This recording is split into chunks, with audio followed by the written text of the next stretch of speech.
Raised on D&D podcast helps to enrich your family's gaming experience by bringing you interviews with parents, educators, game designers, and influencers. Join us as we delve into the many ways that tabletop role-playing games inspire creativity, develop communication skills, and create lasting bonds among players. Your host has been an avid gamer since childhood, and now his kids are being raised on D&D. Here is your host, Nick Cardarelli. Welcome back, gamers. I'm your host, Nick Cardarelli, and this is Raised on D&D. My next guests are from Pennsylvania. You know them as players on the D&D 5e stream Roles of Redemption on Twitch. She is currently co-authoring a novelization of their campaign story. You know her from D&D TikTok as Gilded J. Please welcome Janine and Peter Jones. Hi, guys.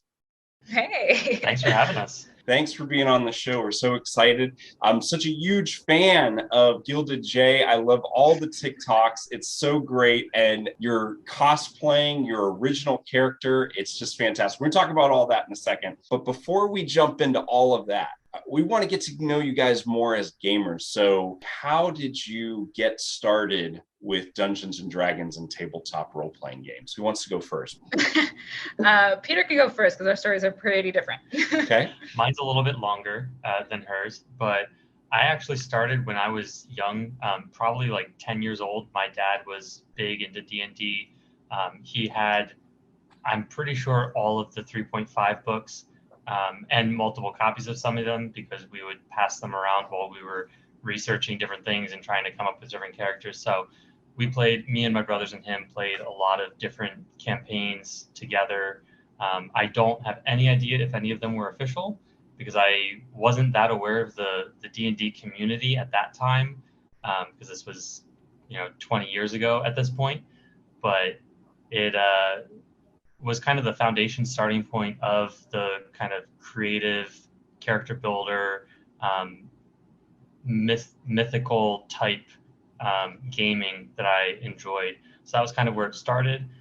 After high school, it kind of died off a little bit. And then more recently, a group of friends that Janine found got us back into D&D. And that is where we've kind of picked back up with 5e. So it was a little bit of a transition going from 3.5 to 5e, but we've kind of taken it in stride. But besides that, a lot of the more typical video games, Skyrim, Shadow of Mordor, that kind of stuff. Peter, I love that your dad introduced you and your brothers to it. I started playing at 10 years old, and then you kind of left the game for a little bit, and then friends bring you back in. But Janine, you said you got a very different story on how you came into tabletop role-playing games. Let's hear that. I am brand new to D&D, actually. You might not realize it because my TikTok has turned into D&D TikTok. But I got into D&D through the cosplay community. I'm a big cosplayer, not big. I cosplay often, is what I should say, on TikTok and Instagram, and literally made friends on Instagram who are now some of my best friends, and we're like, hey, I think you would enjoy D&D because you like fantasy and dressing up and creating these characters.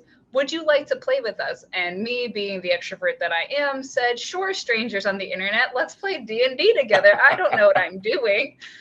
So we set up a reoccurring Discord video chat. I have never played D&D really in person. I've only played virtually.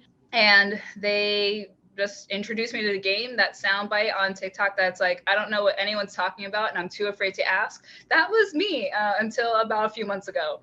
Started playing in February, March. So yeah, when I say I'm brand, I'm brand new to D&D. I just hyperfixate a lot. So I've picked it up and probably took it way past the DM was ready for. So but he's loving every second of it. Yeah. That is phenomenal. So a lot of couples who game, they met at the gaming table, but that's not your story. So Peter, you had all this experience with Dungeons and Dragons and never brought it up this whole time, huh? Nope. I definitely had brought it up and mentioned it. We've talked about it, but it was more of, and especially the way that I had played it with my family, it was more game-oriented action, combat, that kind of thing, which was not really something that she's interested in.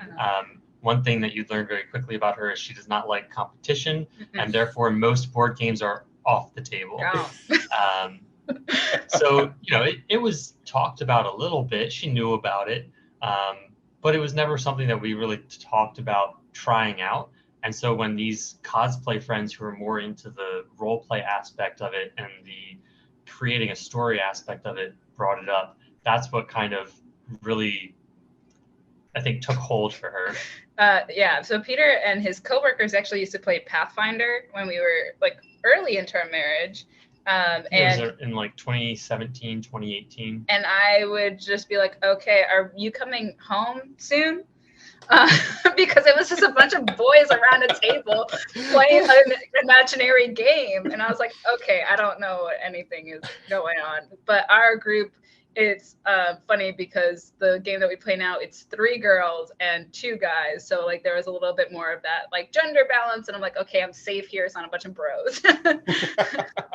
And it's amazing. You're like, how can it be taking 4 hours? Like, my wife's a big gamer, loves role-playing games. We play with our family. But when we first got together and I introduced her to, she's like, why is it that it takes 4 hours, 5 hours? She goes, then you guys got to hang out for an hour after the game, talking about the game. What's going on? Right. And she's very, very no nonsense. But the guy in the tavern said we're supposed to guard the caravan. Why are we leaving the caravan to chase the goblin? It doesn't make any sense. So, so it was a bit of a growing for us as well. And now you're gaming online, and so Peter, how do you get drawn into the game with Janine and the folks online? So I kind of was in it from the start, because when she first mentioned like, hey, there's this group of people who kind of want to play D&D, I was like, can I join this? Because it had been a while. I think at that point it had been probably 4 years since I had played any D&D or Pathfinder or anything. So I was just eager to get included, and it definitely took a turn I was not prepared for. And me. But nobody was ready for me. Probably the most enjoyable D&D group I've ever played with. There's nothing better than playing tabletop role-playing games with family and close friends, and definitely spouses. That's fantastic. So, because you've been married for a while now. How long have you guys been married? 7 years tomorrow. Yeah. Congratulations. So 7 years tomorrow. Fantastic, guys. And so you've been married for a while now. And you've only been playing Dungeons and Dragons together since March. Wow. Yeah. So one of the things that I like about tabletop role-playing games is when you're gaming with people, you kind of get to see some different aspects of that individual and how they explore different characters and alignments and things like that. Has it sparked some interesting conversations between you two? Have you noticed what Janine's like at the table and what Peter's like at the table is a different side of each other, maybe? I will say, for the campaign we're doing now, it is kind of interesting because the characters we're playing are, in a lot of ways, personifications of ourselves in these worlds. Because I think for Janine, that's kind of the safest and easiest way to step into this new experience of storytelling, is kind of personifying her own feelings, because it's going to be easier to act that out and judge what the character should or would be doing in these situations. But like I said, there are personifications of it. So it is interesting to see the aspects of that personality get enhanced and enlarged and in a different environment and a different space. Because the other side of it is, and it's kind of funny, because our DM asked us, or he told us, I guess, if you wanted to, have a relationship or like have that kind of love interest side of it, we're totally fine with that. and then just some criteria around how to play that out in the D&D scene. Keep it safe, And it's funny because we took a very different path where she's actually falling for a different player, the DM's wife, yes, who's playing a male character, yes, and I am kind of a more like wise uncle to her character. Right. So he is still protective and they're best friends, but my character is, yes, married, but to a different character in the game, played by my bestie, who we have like such a good like friendship that we're like, I feel safe with you. This is gonna be okay.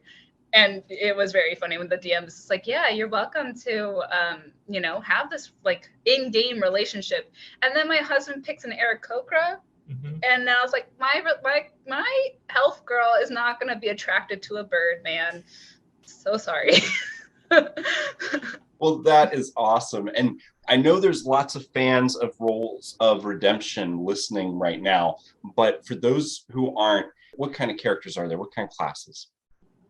So my character, her name is Mina, and I cosplay her the most pretty much, but she is a fighter class and she's the tank of the group right now.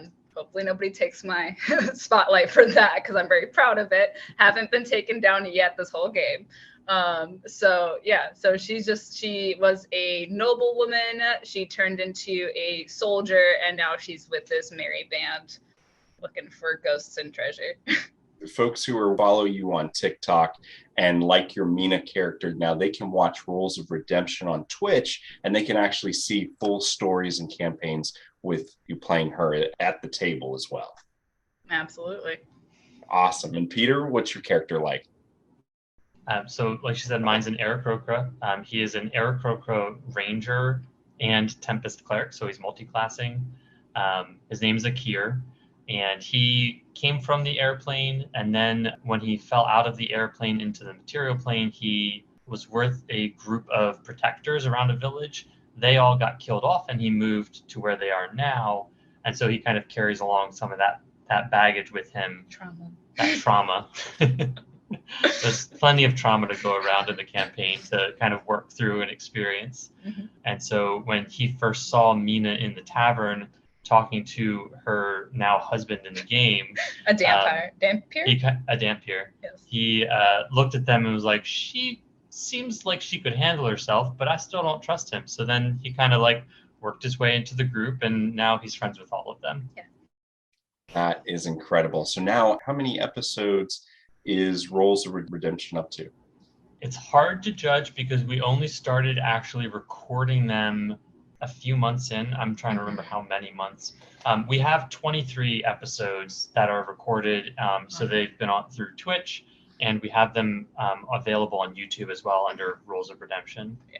Yeah, we just started this little game. Not me being the crazy person that I am, was just like, this is a free story that has never been told. I mean, yes, there's the platform of the campaign book, but like the choices that we make, we're strictly our own. No one's ever going to replicate them. So I'm like, I'm going to write this down.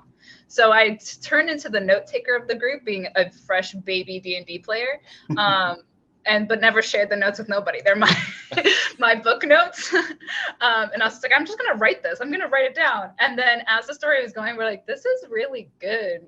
And people were like, can I watch it? Can I read it? What's going on? And we're like, oh, maybe we should record these? I'm not really sure. And I'm like, if we record them, I don't have to take notes. Then that's awesome. And then they're like, okay, but can we watch you play it? Our friends were just like, I've never played D&D. Can we watch you guys play it? And we're like, sure. I guess we'll learn how to do Twitch or something. I'm not really sure. So it's been a learning curve these past couple of months, but like Peter's our tech guy. He streams the whole Twitch thing. He learned how to do OBS. He learned how to do all these random back displays for our campaign, and how to put maps on the screen for people to see. So it's really come a long way, and we're like really excited to see where it goes. That is in the 23 episodes we've done, I've changed what the format and layout of the stream is every single time. With the most recent one being the addition of our new logo that we got, which we just released this past week. So at this point, I might be done changing what the stream looks at. No, I don't believe you. But there will probably be something else to change. And I wanted to congratulate you guys on the new logo because it looks amazing. And I think that, it just, what I remember when I got the logo for Raised on D&D, and it was just, it's official. It's come together, right? Yeah. And I love it. And I could not wait to get it on T-shirts and mugs and have a pillow with it on. It's amazing. So what about you guys? Are we going to see some merchandising? Yeah, I mean, our logo was just created by someone who I found on Instagram, because that's where I make all my friends, apparently. Her name is Swen Regan, and she's overseas. And she created this logo, worked so well with us, like asking what we had in mind, any details we want to add it in there. So the logo itself currently has a feature of each one of our characters embedded into it. And it's 2 R's. It's very beautiful. And so we definitely want to just start exploring getting like stickers maybe made, merchandise, T-shirts, even some like leggings, like for athletic wear. I mean, the sky's the limit right now. So we're really excited to just start slapping it on everything. That is so great. And I know Roles of Redemption fans are super excited about it and can't wait to get their hands on it. So that is so cool that you guys are going to be putting it out there like that. That's terrific. Tell us where we're at in the creation phase of the novelization of the campaign, because nothing I like more than reading novels and comic books about other people's D&D adventures. So how's that coming along? We are in the writing phase, really close to the end of book 1, which sounds kind of crazy that there would potentially be more than one book. Our heroes right now are in the climactic, like taking the ship section of the book, of the storyline. So it's weird because I'm like, every single time I write this, I'm like, I'm almost done. I'm almost done. How am I almost done? But the story itself doesn't stop. We're still playing every single Monday, minus this one. So I'm like, okay, now they're here, but it's cool because like I know how the emotional arc has happened so far and things that have just really shaped each one of their characters, and we can go back and like stuff like foreshadowing now that we know where it's going, or things that are going to kind of make more sense in the future. So after I finish book 1, which hopefully will be in the next few months, we'll get that edited and see what we have to do to work on around some copyright potential issues. Sure. And I've never published a book, but I have friends who have, so we'll see what it takes to publish a book. Well, I'm super excited for you guys, and I cannot wait for the announcement, hopefully right on D&D TikTok, and following you guys on Twitch. We'll hear about when the book comes out, and when it does, let me know, because I'm gonna tell everybody about it. I can't wait to get a copy. Yeah, sounds great. So, thank you so much. One of the things Raised on D&D really focuses on is that we talk about gaming with family. Now, you guys were telling me a little bit earlier that, Peter, you've kind of just now got behind the DM screen. Are you guys gaming with family right now? How's that working? So yeah, I just started dabbling in the DM world. It's kind of funny because it was that group of friends, which includes her sister and brother-in-law, and they all kind of were interested in what we were doing and wanted to know more. And so I offered to lead a one-shot campaign of newbies, complete newbies. And so, we went through the character building. We had this staycation where we had all of them in the house. So we were able to do it in person and have some of that more, physical touch, real dice rolling, all of that. Cosplaying. A little bit of cosplaying involved. We went through that. I had gotten the material for the one-shot from the DM of our current campaign, and it's supposed to take about 5 to 6 hours. Mm-hmm. After the first 4-hour session, we were maybe a quarter of the way through the material. There was a lot of indecisiveness, a lot of standing in the hallway waiting to figure out what they wanted to do, going back and forth. Splitting the party, arguing about whether the party trusts each other, because none of them were like, in a solid group coming into this experience. So after that, the staycation ended. We then started doing some virtual sessions, and I think in total, this 5-hour one-shot campaign ended up taking 4 sessions and a total of like 20 hours. That's incredible. And it sounds like it was an amazing 20 hours. Am I right? It was a great time. There was a lot of unexpected twists, a lot of things that they just decided to do that sometimes worked in their favor, other times brought them to encounters they were not prepared for at all. And I think they all had a great time. I mean, one telling thing is they all continued through those 4 sessions from the one shot. So they all had a blast. I had a blast. I'm definitely looking to continue DMing. We've started talking about probably starting a true campaign, probably one of the existing Wizards of the Coast modules for D&D, but still need to figure out the details of who's gonna do that. Yeah. So this is a group that I like to call Nerd Squad. So a little shout out to them. They are our little nerd family. And thing to know about me is I'm the bandwagon driver. Anything Janine's interested in, I try to rope as many people into as possible. They started watching Rules of Redemption. We're like, I want to play D&D. Can I play with you guys? And we're like, well, this is a pretty established campaign. We're like in the middle of it. But maybe we can teach you. So this was a game of, let's see, 3 different couples. Only one of which had really played D&D, was in the Pathfinder games with Peter.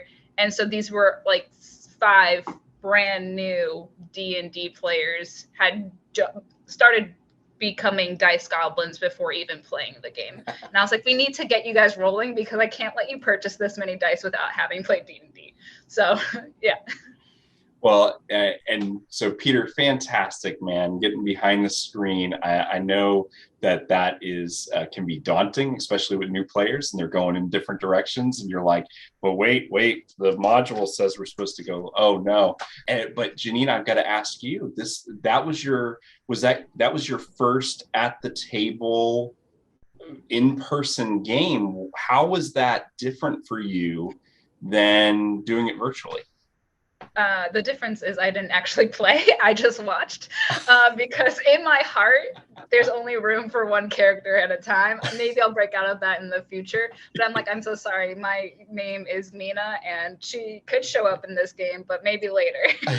So I just watched them and like giggled to myself when they're like, I fly up the stairs. I run in the opposite direction. I go outside. I'm like, oh, so you're splitting the party, huh?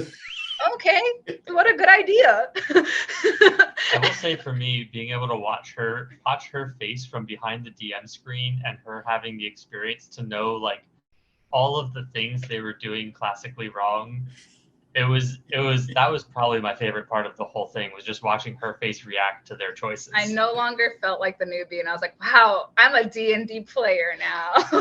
So I decided we didn't have many things to like create a map of the encounters of the initiative. So I was like, everyone give me a pair of your dice. And I created a little setup so they can visualize where their characters were. Toothpicks for walls. We got creative, but it was fun. I was also the DJ. I played a lot of Arcane Anthem music to like set the mood. So it was kind of nice being like behind the scenes without the having to be like, oh, let me get in character. Hold on.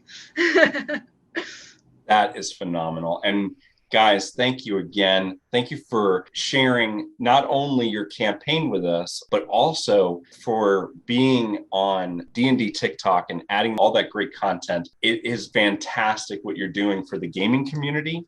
And we're so excited for the novel. We're excited for all the things you guys get coming out. And I love to hear the story about how you guys have grown as gamers, gotten behind the DM screen, have shared it with friends and family. And it's all around fantastic. Thank you so much. I can't thank you enough for being here. Yeah, thank you for having us. Definitely. This was a blast to kind of relive the experience and how we got here. Yeah.